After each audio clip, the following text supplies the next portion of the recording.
1945년의 겨울은 유난히도 시렸습니다. 쓸쓸한 바람이 명륜동 골목을 휘감아 돌 때마다 기와집 처마 끝에 매달린 고드름이 땡그랑 땡그랑 부딪히는 소리가 들렸습니다. 그날 밤 경성에서 가장 화려했던 명륜동의 대저택에서는 두 구의 시신이 발견되었습니다. 하나는 목이 베인 남자였고 다른 하나는 그 곁에서 곱게 한복을 차려입고 숨을 거둔 여자였습니다. 피는 이미 굳어 검붉게 변해 있었고 방 안에는 섬뜩한 정적만이 감돌았습니다. 여자의 품 안에는 피 묻은 유서 한 장이 들어 있었습니다. 떨리는 붓글씨로 써 내려간 그 유서는 먹물과 눈물이 뒤섞여 군데군데 번져 있었지만 첫 문장만은 또렷했습니다. 세상은 그녀를 의로운 여인이라 칭송했지만 유서의 첫 문장은 전혀 다른 이야기를 하고 있었습니다. 나는 조국을 위해 그를 죽인 것이 아닙니다. 나는 그저 인간으로 남기 위해 짐승을 베었을 뿐입니다. 매일 밤 악몽 속에서 아버지의 피 묻은 얼굴이 나를 바라봅니다. 당신의 딸이 어떻게 살고 있느냐고 그 원혼이 묻습니다. 나는 더 이상 그 시선을 피할 수 없었습니다. 그 참혹했던 밤, 도대체 그 방 안에서는 무슨 일이 있었던 걸까요? 신문은 간단히 친일파 부부의 동반 자살이라고만 보도했지만 진실은 그보다 훨씬 복잡하고 슬펐습니다. 역사책에는 기록되지 않은 어느 부부의 비극이 해방된 조국의 첫 겨울밤을 피로 물들였던 것입니다. 모두가 만세를 부르며 거리로 쏟아져 나오던 1945년 8월 15일 해방의 그날을 기억하십니까? 종로 거리는 태극기의 물결로 뒤덮였고 사람들은 서로를 부둥켜 안으며 기쁨의 눈물을 흘렸습니다. 36년간 짓눌렸던 한이 단숨에 폭발하더니 대한독립 만세 소리가 경성 하늘을 찢어 놓았습니다. 그러나 명륜동의 한 대저택에서는 전혀 다른 풍경이 펼쳐지고 있었습니다. 남편 김민석은 태극기 대신 안방의 문을 걸어 잠갔습니다. 쾅, 쾅, 쾅. 대문을 두드리며 만세를 외치는 이웃들의 소리가 들려왔지만 그는 못 들은 척 귀를 막았습니다. 마당에서는 하인들마저 눈물을 훔치며 조용히 만세를 속삭이고 있었지만 그는 서재에서 무언가를 미친 듯이 태우고 있었습니다. 활활. 불길이 치솟을 때마다 그의 얼굴이 붉게 물들었다 사라지기를 반복했습니다.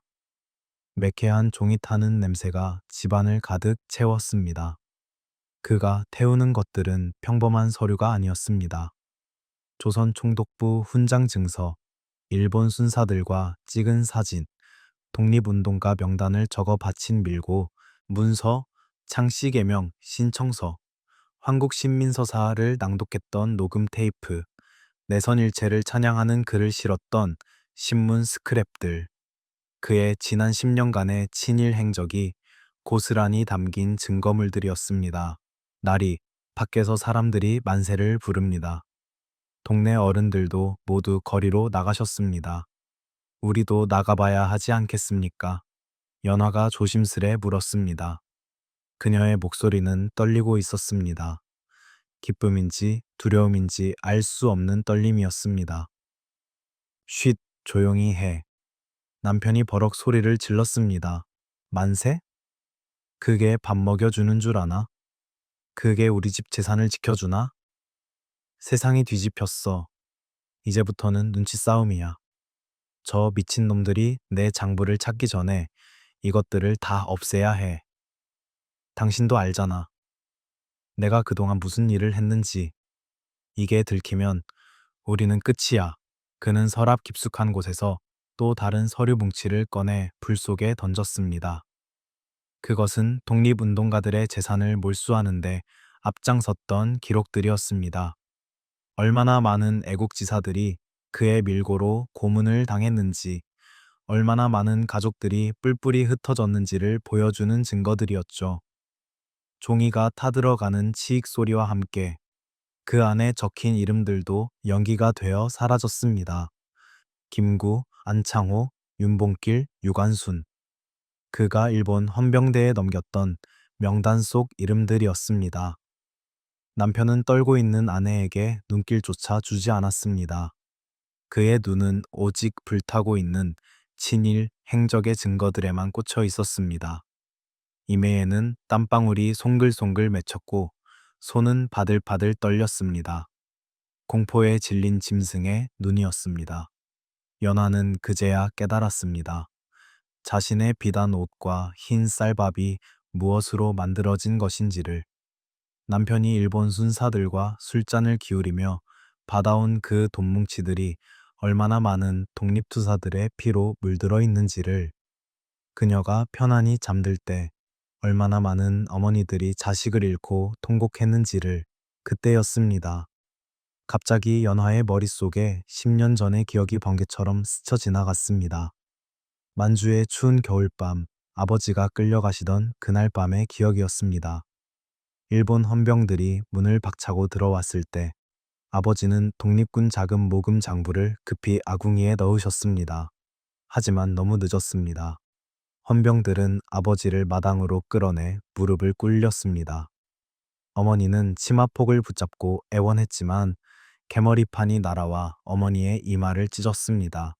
피가 흘렀습니다. 붉은 피가 하얀 눈 위에 떨어져 꽃처럼 번졌습니다. 아버지, 아버지, 어린 연화가 울부짖었지만 아버지는 끝내 돌아오지 못했습니다. 고문 끝에 숨을 거두셨다는 소식만이 전해졌을 뿐이었습니다. 그리고 얼마 뒤, 집안이 기울어 먹고 살 길이 막막해진 어머니는 연화를 경성의 부잣집으로 시집 보냈습니다. 바로 이 집, 김민석의 집으로 말입니다. 어머니는 그가 친일파인 줄 몰랐다고 했지만 연화는 알고 있었습니다. 어머니도 알고 계셨다는 것을. 단지 딸이 굶어 죽는 것보다는 치욕 속에서라도 살아남기를 바라셨을 뿐이라는 것을. 며칠 뒤 미군정이 들어선다는 소식이 들려왔습니다.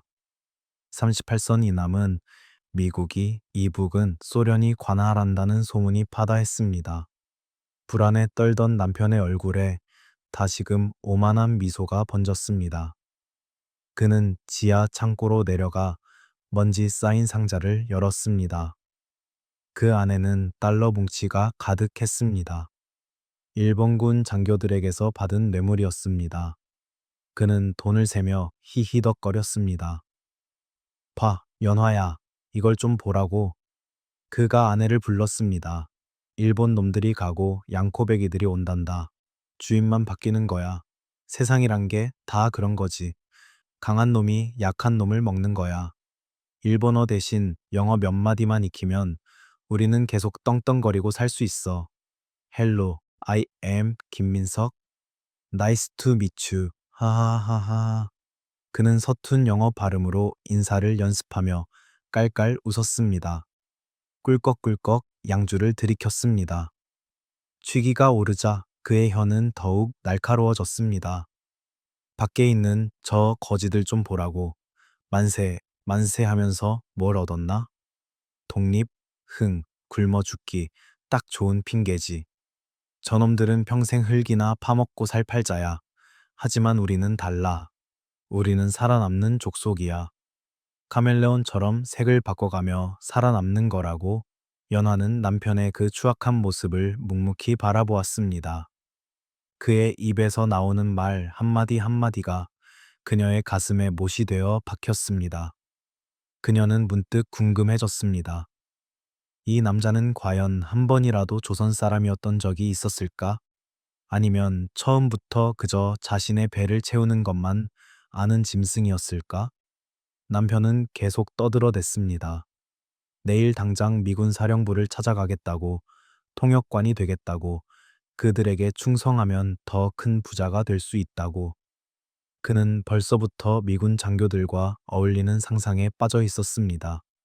양복을 새로 맞춰야겠다고, 자동차도 미제로 바꿔야겠다고 중얼거렸습니다. 그때 연화가 조용히 물었습니다. 그럼 조선은요? 우리나라는 어떻게 되는 건가요? 남편이 코웃음을 쳤습니다. 나라?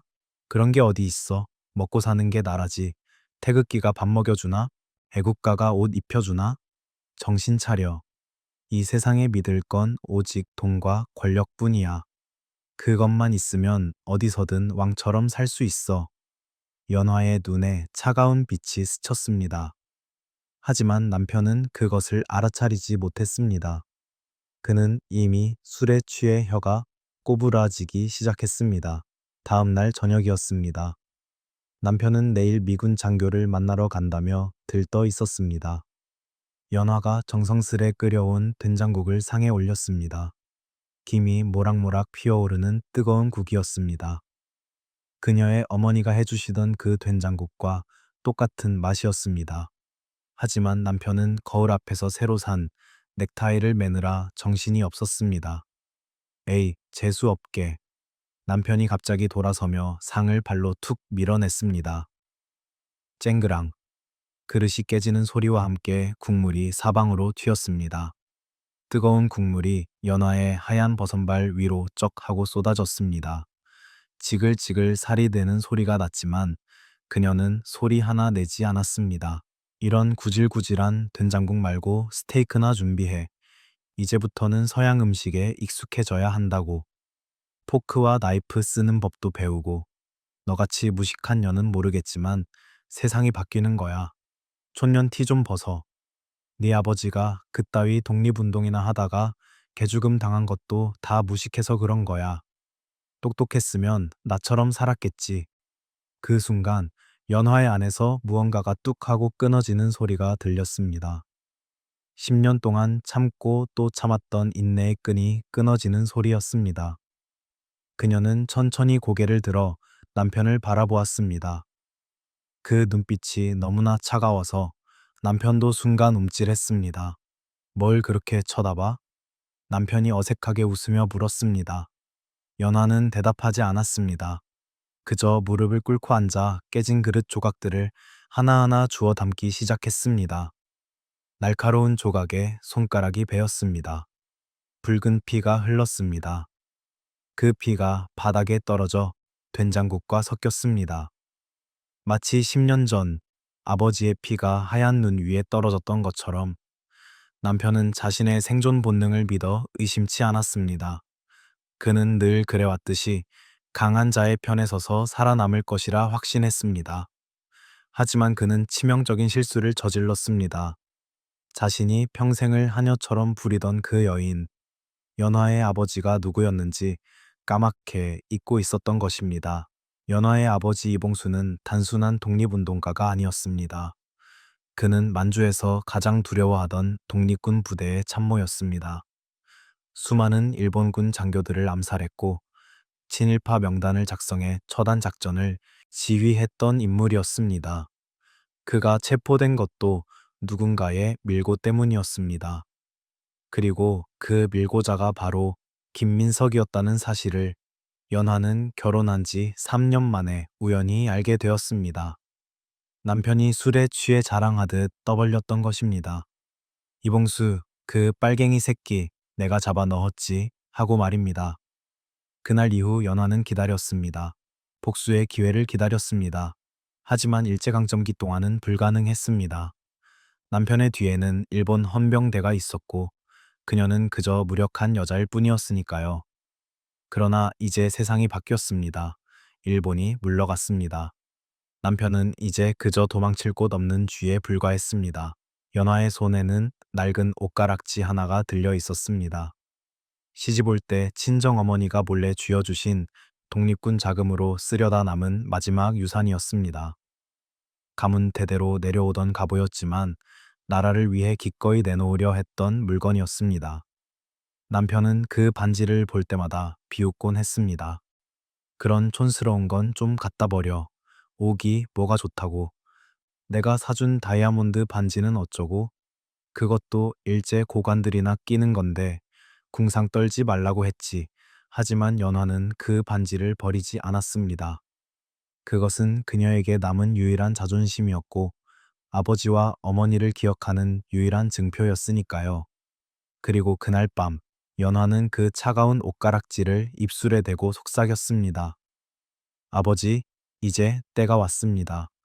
그것은 더 이상 장신구가 아니었습니다. 그것은 칼자루를 쥐어야 할 명분이었습니다. 아버지, 저는 지난 10년간 아버지를 죽인 자의 밥을 먹고 살았습니다.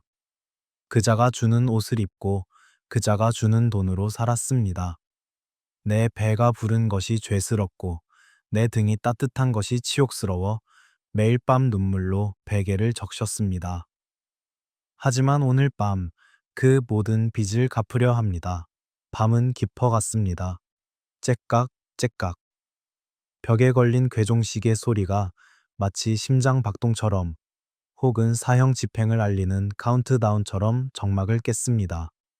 11시, 11시 반, 자정이 가까워 왔습니다. 남편은 서재에서 미군 장교에게 보낼 편지를 쓰고 있었습니다. 서툰 영어로 자신의 충성심을 표현하느라 진땀을 흘렸습니다. I am very good friend of America. I can help you very much. I know many communist bad people. 우스꽝스러운 문장들이었지만 그는 진지했습니다. 연화는 부엌으로 갔습니다. 식칼을 꺼내 들었습니다. 날이 무뎠습니다. 그녀는 숫돌에 칼을 갈기 시작했습니다. 슥싹, 슥싹. 규칙적인 소리가 밤의 정적을 깨뜨렸습니다. 칼날이 점점 예리해졌습니다. 달빛을 받아 번뜩였습니다. 그녀는 칼날에 비친 자신의 얼굴을 보았습니다. 창백하고 야윈 얼굴이었지만 눈빛만은 살아 있었습니다. 아니, 불타고 있었습니다. 그녀는 다시 한번 아버지를 떠올렸습니다. 아버지가 마지막으로 남기신 말씀이 있었습니다. 연화야, 사람은 짐승과 달라야 한다.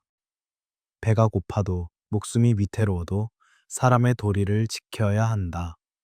그것이 사람이 사람인 이유란다.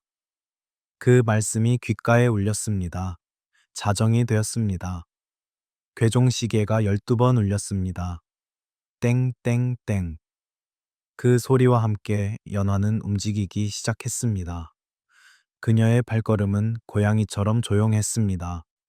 복도를 지나 서재로 향했습니다. 문틈으로 불빛이 새어 나왔습니다. 남편은 여전히 편지를 쓰고 있었습니다. 콧노래까지 부르면서 말입니다. 그가 부르는 노래는 일본 군가였습니다. 해방이 되었는데도 여전히 그는 일본 군가를 부르고 있었던 것입니다. 연화는 문을 열었습니다. 끼익. 작은 소리가 났지만 남편은 알아차리지 못했습니다.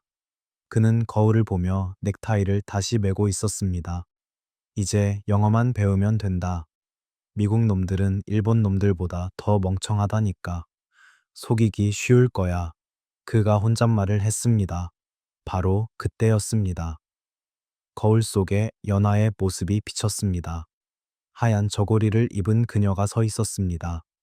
손에는 무언가가 들려 있었습니다. 은빛으로 번득이는 무언가가. 어? 뭐야? 깜짝 놀랐잖아. 남편이 돌아서며 말했습니다. 근데 그거 뭘 들고 있는 거야? 연하는 천천히 다가왔습니다. 스르릉. 칼을 가는 소리가 아닙니다. 연하가 치마폭에 숨겨둔 칼자루를 고쳐주는 소리였습니다. 두근, 두근두근. 그녀의 심장 소리가 귀를 멍하게 만들었습니다. 하지만 그녀의 손은 떨리지 않았습니다. 10년을 기다린 손이었습니다. 여보, 연화가 말했습니다. 그녀의 목소리는 의외로 차분했습니다. 당신은 늘 말했지요. 어떻게든 살아야 한다고. 그래. 살아남는 게 이기는 거야. 강한 놈 편에 붙는 게 지혜라고. 남편이 더듬거리며 대답했습니다. 그제야 위험을 감지한 것입니다. 야, 너 지금 뭐 하는 거야? 그거 내려놔. 미쳤어? 아니요. 연화가 고개를 저었습니다. 그녀의 목소리는 차갑고 단호했습니다. 저는 이제야 제정신을 찾았습니다. 당신 말이 맞아요. 살아남아야 합니다. 하지만 짐승처럼 사느니 사람으로 죽어야지요. 그게 진짜 사는 것입니다. 그 순간 남편이 챙겨둔 가방에서 금고의 하나가 툭 떨어져 바닥을 굴렀습니다. 대구르르. 둔탁한 소리를 내며 굴러간 금괴가 연화의 발 앞에서 멈췄습니다. 당시 쌀 한 가마니가 1,000원도 안 하던 시절, 그 금고에 하나면 집 몇 채를 살 수 있는 엄청난 돈이었습니다. 하지만 연화의 눈에는 그 황금빛이 그저 굳어버린 핏덩이로 보일 뿐이었습니다. 얼마나 많은 조선인들이 굶주리고 고통받았기에 그 금덩이가 만들어질 수 있었을까요? 얼마나 많은 독립투사들이 고문받고 죽어갔기에 그 부가 쌓일 수 있었을까요?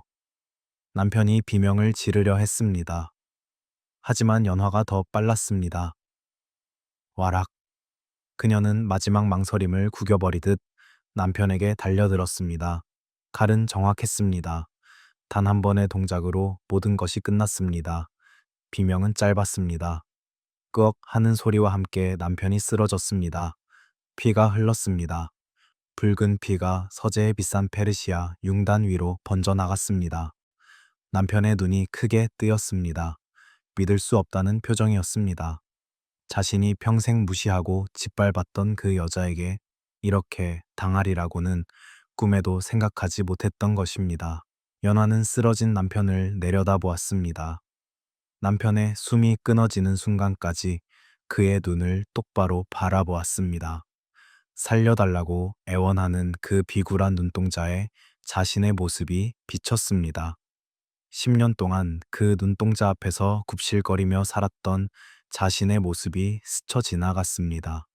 하지만 이제는 끝이었습니다. 왜, 왜, 남편이 마지막 힘을 짜내 물었습니다. 연화가 대답했습니다.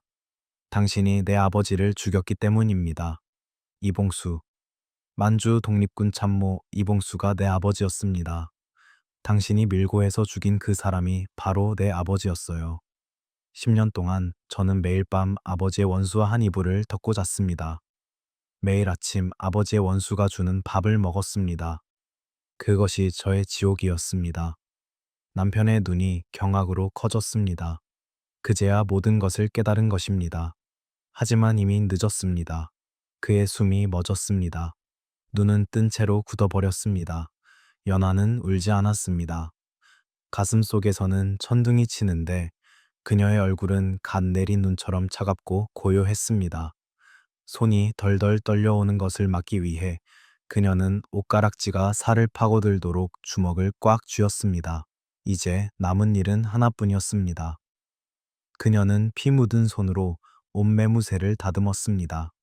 책상에 앉아 붓을 들었습니다.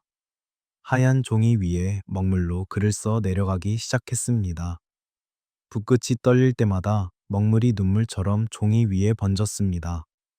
나는 조국을 위해 그를 죽인 것이 아닙니다.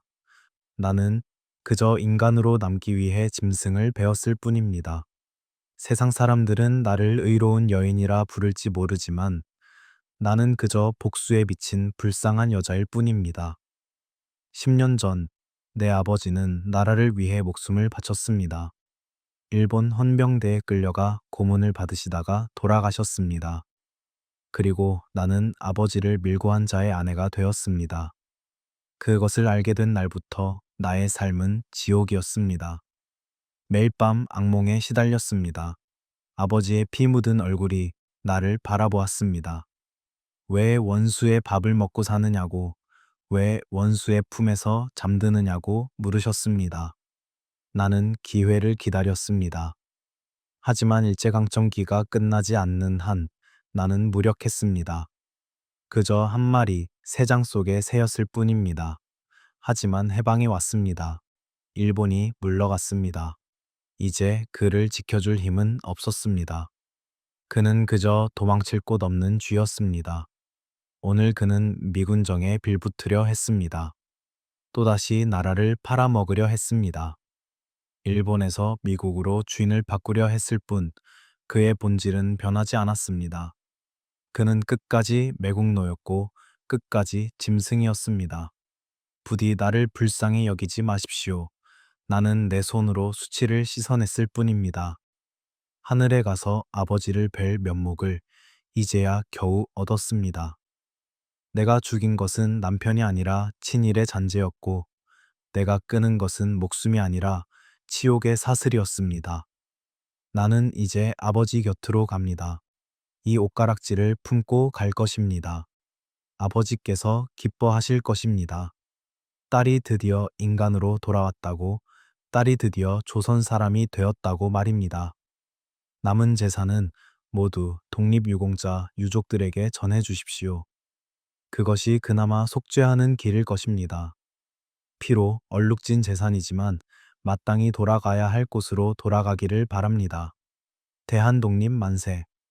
1945년 12월 15일 이봉수의 딸 연화 유서를 다 쓴 연화는 붓을 내려놓았습니다. 그리고는 서랍에서 작은 약병을 꺼냈습니다. 청산가리였습니다. 남편이 만약을 대비해 준비해둔 것이었습니다. 그녀는 정갈하게 한복을 가다듬고 앉았습니다. 머리를 다시 빗어 올렸습니다. 그리고는 남편이 그토록 조롱하던 옷가락지를 가슴에 품었습니다. 아버지, 이제 갑니다. 그녀가 속삭였습니다. 독약을 입에 머금는 순간 그녀의 입계는 희미한 미소가 번졌습니다. 드디어 자유로워지는 미소였을까요? 아니면 복수를 완성한 미소였을까요? 아니면 그저 오랜 고통이 끝났다는 안도의 미소였을까요? 약이 목을 타고 내려갔습니다. 곧 고통이 시작되었습니다. 하지만 그녀는 신음하지 않았습니다. 그저 아버지의 얼굴을 떠올렸습니다. 만주의 설원을 달리던 독립군의 모습을 상상했습니다. 태극기가 바람에 펄럭이는 모습을 그렸습니다. 그리고 천천히 눈을 감았습니다. 방 안은 고요했습니다. 두 구의 시신만이 서로를 마주보고 있었습니다. 피는 이미 식어가고 있었습니다. 밖에서는 눈이 내리기 시작했습니다. 하얀 눈이 온 세상을 덮었습니다. 마치 모든 죄를 덮어버리려는 것처럼 다음 날 아침 하인이 서재문을 열었을 때 비명을 질렀습니다. 곧 순사들이 달려왔습니다. 사람들이 모여들었습니다. 유서가 발견되었습니다. 내용이 알려지자 사람들은 경악했습니다. 그리고는 침묵했습니다. 어떤 이들은 연화를 의로운 여인이라 칭송했습니다. 어떤 이들은 그녀를 살인자라 비난했습니다. 하지만 그녀의 시신 앞에서는 모두가 고개를 숙였습니다. 그녀가 짊어진 고통의 무게를 짐작했기 때문입니다. 친일파 남편의 금고에 있던 돈은 정말로 사라져 있었습니다. 누가 가져갔는지는 아무도 몰랐습니다. 어떤 이는 독립군 유가족에게 전달되었다고 했고, 어떤 이는 거리의 거지들이 나눠 가졌다고도 했습니다. 어떤 이는 연화가 미리 어딘가에 숨겨두었다고도 했습니다. 진실은 아무도 모릅니다. 하지만 며칠 뒤 이상한 일이 일어났습니다. 명륜동 일대의 가난한 집들에 쌀이 배달되기 시작한 것입니다. 보낸 이는 알 수 없었습니다. 그저 하얀 봉투에 이렇게 적혀 있을 뿐이었습니다. 이봉수 지사의 이름으로. 사람들은 수군거렸습니다. 연화가 남긴 유산이 아니냐고, 그녀가 마지막으로 베푼 자비가 아니냐고. 하지만 확실한 것은 아무것도 없었습니다. 역사는 침묵했습니다. 장례식은 조촐했습니다. 연화의 친정 쪽 친척 몇 명만이 참석했습니다. 남편 쪽은 아무도 오지 않았습니다. 친일파와 엮이기 싫어서였습니다. 연화의 관은 가벼웠습니다. 그 안에는 그녀의 시신과 옷가락지만이 들어 있었습니다. 묘지는 아버지 이봉수 지사의 곁이었습니다. 만주에서 응구해온 아버지의 유해 옆에 나란히 묻혔습니다. 비석에는 이렇게 새겨졌습니다. 이봉수의 딸 연화. 1920 1945 그뿐이었습니다. 시간이 흘렀습니다. 한국전쟁이 일어났고 또 끝났습니다. 산업화가 진행되었습니다. 민주화가 이루어졌습니다. 세상은 빠르게 변했습니다. 명륜동의 그 저택은 헐리고 아파트가 들어섰습니다. 사람들은 그날 밤의 비극을 잊어갔습니다. 하지만 매년 12월 15일이면 누군가 연화의 묘에 꽃을 놓고 갔습니다. 하얀 국화였습니다. 누가 놓고 가는지는 아무도 몰랐습니다. 그저 매년 같은 날, 같은 꽃이 놓여 있을 뿐이었습니다. 마치 누군가 그녀의 선택을 기억하고 그녀의 고통을 위로하는 것처럼 오늘도 역사책은 말이 없습니다. 교과서에는 해방의 기쁨만 적혀 있을 뿐 그 뒤에 숨겨진 비극은 언급하지 않습니다. 친일파 청산이 제대로 이루어지지 않았다는 사실도 그로 인해 얼마나 많은 이들이 고통받았는지도 적혀 있지 않습니다. 하지만 우리는 기억해야 합니다. 연화 같은 이들이 있었다는 것을 복수와 정의 사이에서, 삶과 죽음 사이에서, 인간과 짐승 사이에서 고민했던 이들이 있었다는 것을 그들의 선택이 옳았는지 그릇되었는지는 알 수 없습니다. 다만 그들도 사람이었다는 것, 그들도 아팠다는 것만은 분명합니다. 만약 여러분이 그 시대의 연화였다면 어떤 선택을 하셨을까요? 배부른 돼지로 사는 길과 명예로운 죄인으로 죽는 길, 과연 어느 쪽을 택하셨을까요? 원수와 한 지붕 아래서 10년을 살아야 한다면 그 고통을 견딜 수 있었을까요? 복수의 칼을 들 수 있었을까요? 아니면 그저 체념하고 살았을까요? 우리는 쉽게 정의를 말하고 애국을 논합니다. 하지만 정작 그 무게를 온몸으로 짊어져야 할 때는 어떤 선택을 할 수 있을까요? 우리는 친일파를 비난하고 독립운동가를 칭송합니다. 하지만 그 시대를 살았다면 우리는 과연 어느 쪽이었을까요? 역사는 말이 없습니다. 하지만 그날의 차가운 바람 소리는 여전히 우리에게 묻고 있는 듯합니다. 당신은 인간입니까? 아니면 생존자입니까? 당신은 무엇을 위해 살고 무엇을 위해 죽을 수 있습니까? 당신에게 양보할 수 없는 마지막 자존심은 무엇입니까? 어쩌면 연화의 이야기는 단순한 복수극이 아닐지도 모릅니다. 어쩌면 그것은 인간의 존엄성에 대한 절규였을지도 모릅니다. 짐승처럼 살기를 거부한 한 인간의 마지막 저항이었을지도 모릅니다. 우리가 사는 이 시대에도 여전히 연화들이 있습니다. 정의와 생존 사이에서, 양심과 이익 사이에서, 인간다움과 편안함 사이에서 고민하는 이들이 있습니다. 그들은 매일 작은 선택들을 합니다. 때로는 타협하고, 때로는 저항합니다. 때로는 침묵하고, 때로는 외칩니다. 연화의 칼은 극단적인 선택이었습니다. 그것을 미화할 수도 정당화할 수도 없습니다. 하지만 그녀를 그 극단으로 내몬 것이 무엇이었는지는 생각해 봐야 합니다.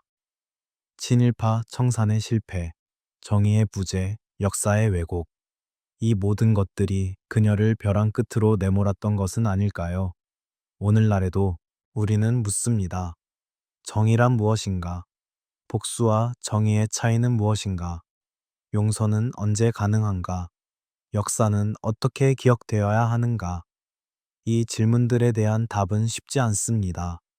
어쩌면 영원히 답을 찾을 수 없을지도 모릅니다. 하지만 질문을 멈추지 말아야 합니다. 연화의 이야기가 우리에게 던지는 질문을 외면하지 말아야 합니다. 그것이 역사를 기억하는 방법이고 미래를 준비하는 방법이기 때문입니다. 명륜동의 그 겨울밤은 이미 오래전 일이 되었습니다. 하지만 그날의 비극은 여전히 우리 곁에 있습니다. 청산되지 않은 과거, 정리되지 않은 역사, 치유되지 않은 상처로 남아 있습니다. 언젠가는 이 모든 상처가 아물기를 바랍니다. 언젠가는 정의가 바로 서기를 바랍니다. 언젠가는 연화 같은 비극이 다시는 일어나지 않기를 바랍니다. 하지만 그것은 저절로 이루어지지 않습니다. 우리가 기억하고 우리가 행동할 때만 가능합니다. 그래서 오늘도 우리는 기억합니다. 1945년 겨울 명륜동의 그 밤을, 한 여인의 절규를, 피로 쓴 유서를, 그리고 던져진 질문을, 당신은 인간입니까? 아니면 생존자입니까? 바람이 붑니다. 차가운 겨울 바람이. 그 바람 속에서 연화의 목소리가 들리는 듯합니다. 나는 인간으로 남기 위해 짐승을 베었을 뿐입니다. 그 목소리는 메아리가 되어 오늘도 우리의 가슴을 울립니다.